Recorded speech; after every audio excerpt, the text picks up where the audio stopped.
안녕하세요. 저는 올해 63 된 할머니입니다. 맞벌이하는 딸을 대신해서 6살 손자를 돌보고 있어요. 이렇게 사연을 보내게 된 건 얼마 전에 있었던 일이 아직도 머릿속에서 떠나질 않아서요. 생각할 때마다 가슴이 쿵 내려앉았다가 또 뭉클해졌다가 혼자만 간직하기엔 너무 아까운 이야기 같아서 용기 내어 보내봅니다. 제 하루는 손자 유치원 데려다 주는 것으로 시작해서 데려오는 것으로 끝납니다. 딸아이 부부가 아침 일찍 나가서 저녁 늦게 돌아오거든요. 그러니 낮 동안 손자는 온전히 제 몫이지요. 가끔은 무릎도 아프고 허리도 뻐근하지만 그래도 그 아이 제잘되는 소리가 집안에 있으면 하루가 참 생기 있게 느껴집니다. 그렇게 매일 손자 손잡고 아파트 경비실 앞을 지나다 보니 자연스럽게 인사를 나누는 분이 생겼습니다. 이른이 훌쩍 넘으신 경비 아저씨인데요. 항상 경비실 앞에 반듯하게 서 계세요. 저희가 지나갈 때마다 먼저 말을 걸어주시곤 했습니다. 오늘도 유치원 다녀오는 길이네요. 날씨가 좋으니 씩씩하게 다녀와라. 이런 식으로요. 처음엔 손자가 낯을 가려서 아저씨 뒤에 숨곤 했는데 몇 달이 지나다 보니 어느새 익숙해졌는지 경비실 앞을 지날 때마다 안녕하세요 하고 먼저 큰 소리로 인사를 하더라고요. 그 모습이 얼마나 귀여운지 아저씨도 볼 때마다 활짝 웃으셨습니다. 그게 저희의 그냥 평범한 일상이었어요. 아무 일도 없을 것 같은 조용하고 따뜻한 일상이요. 그런데 그날 그 평범한 일상이 한순간에 흔들렸습니다. 유치원에서 손자를 데리고 오는 길에 아파트 안 놀이터에 잠깐 들렀어요. 같은 반 친구들 몇 명이 미끄럼틀 타며 놀고 있더라고요. 손자가 가방도 던져놓고 미끄럼틀로 달려가는 걸 보면서 저는 바로 옆 벤치에 앉았습니다. 딸아이한테서 문자가 와 있길래 잠깐 휴대폰을 꺼내 들었어요. 아이들 노는 소리가 들리는데 뭐 별일 있겠나 싶었어요. 잠깐이면 된다 생각했죠. 그런데 그 잠깐이 문제였습니다. 문자 몇 줄 읽고 고개를 들었을 때였습니다. 손자가 보이지 않았습니다. 처음엔 그냥 놀이기구 뒤에 숨어 있겠거니 했어요. 미끄럼틀 뒤쪽, 시소 쪽 모래놀이 하는 쪽. 눈을 크게 뜨고 놀이터 구석구석을 훑어봤습니다. 그런데 아무리 봐도 보이지 않았습니다. 함께 놀던 친구들만 있고 제 손자만 없었어요. 머릿속이 하얘졌습니다. 심장이 쿵 떨어지는 느낌이었어요. 다리가 후들거리면서 벌떡 일어났습니다. 놀이터 주변을 뛰어다니며 이름을 불렀어요. 한 번, 두 번, 세 번.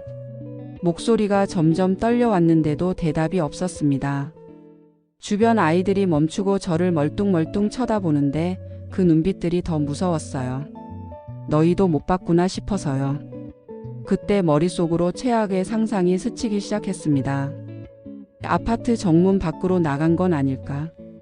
차가 다니는 도로가 바로 건너편인데 낯선 사람이 데려간 건 아닐까? 생각이 거기에 닿는 순간 눈앞이 캄캄해지는 것 같았어요. 어디로 뛰어야 할지도 모르겠고 소리를 질러야 할지 112에 전화를 해야 할지 아무것도 판단이 안 됐습니다. 그냥 이름만 부르고 또 부르고 있었어요. 얼마나 됐을까요? 1분인지 5분인지 저는 지금도 모릅니다. 그때였습니다. 저 멀리서 누군가가 손을 흔들며 걸어오는 게 보였습니다. 경비 아저씨였습니다. 그리고 그 손에는 제 손자의 작은 손이 꼭 잡혀 있었습니다. 그 순간 정말 다리에 힘이 완전히 풀렸습니다. 그 자리에 그냥 주저앉아 버릴 것 같았어요. 손자가 저를 발견하고 아저씨 손을 뿌리치고 달려오는데 저는 그냥 두 팔 벌리고 서 있었습니다. 아이가 품에 안기는 순간 눈물이 왈칵 쏟아질 것 같았어요. 아이 등을 두드리면서 얼마나 두근거렸는지 모릅니다.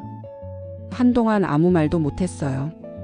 나중에 들으니 손자가 놀다가 친구를 따라 놀이터 밖으로 나갔는데 그 친구는 집으로 들어가 버리고 손자 혼자 아파트 입구 쪽에서 길을 잃고 멍하니 서 있었다고 합니다.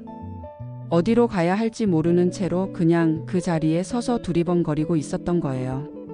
그걸 경비 아저씨가 보신 겁니다. 매일 오가는 아이라 한눈에 알아보셨대요. 그리고는 지체 없이 손을 잡고 할머니가 놀이터에 계실 텐데 같이 가자. 하셨다고요. 당신 자리를 비우면서까지 손자 손을 잡고 천천히 걸어서 놀이터까지 데려다 주신 거였습니다. 저는 아저씨께 몇 번이나 감사 인사를 드렸어요. 어쩔 줄 몰라 하면서 허리를 굽혀 인사하는데 아저씨는 오히려 손을 저으시며 씩 웃으셨습니다. 그리고 이렇게 말씀하셨어요. 아이들은 금방 길을 잃어요. 그래도 걱정 마세요. 제가 늘 보고 있으니까요. 그 말 한마디에 저는 그만 눈물이 핑 돌고 말았습니다. 생각해보니 아저씨는 그게 하루 이틀이 아니었던 거잖아요.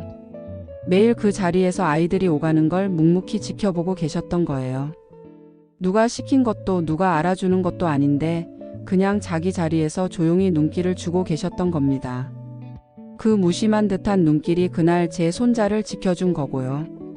생각할수록 눈물이 났습니다. 제 부주의로 잃어버릴 뻔한 손자를 이 어르신이 지켜주신 거잖아요. 그날 이후로 손자는 경비실 앞을 지날 때마다 무조건 달려갑니다. 할아버지 안녕하세요. 하고 꼭 인사를 하고 나서야 제 손을 다시 잡아요. 아저씨는 그때마다 손자 머리를 쓰다듬어 주시는데 그 표정이 세상 다 가진 사람처럼 환합니다. 저는 그 모습을 볼 때마다 괜히 코끝이 찡해집니다. 요즘 세상이 각박하다는 말을 자주 듣습니다. 이웃이 누군지도 모르고 옆집에 누가 사는지도 모르고 산다는 말도 많이 들어요. 저도 그런 줄만 알았습니다. 그런데 그날 이후로는 생각이 달라졌습니다. 아직도 세상 어딘가에는 아무도 부탁하지 않았는데도 조용히 우리 곁을 지켜주는 사람들이 있다는 걸요. 크게 드러내지 않고 보상을 바라지도 않고 그냥 그 자리에서 묵묵히 눈길을 주고 있는 사람들이요. 저는 이제 알게 됐습니다. 우리 아파트에는 경비원이 한 분 계시는 게 아닙니다. 제 손자를 지켜주는 또 한 명의 할아버지가 살고 계신 거라는 걸요. 이 사연을 들으시는 분들 중에도 주변에 이런 분이 꼭 한 분쯤은 계실 것 같습니다. 크게 티 내지 않아도 늘 곁에서 눈길을 주고 있는 그런 분들이요. 오늘 하루 그 고마운 분께 한 번 더 따뜻하게 인사 건네보시면 어떨까요? 저처럼 나중에 후들거리는 다리로 깨닫기 전에요. 긴 사연 끝까지 들어주셔서 감사합니다.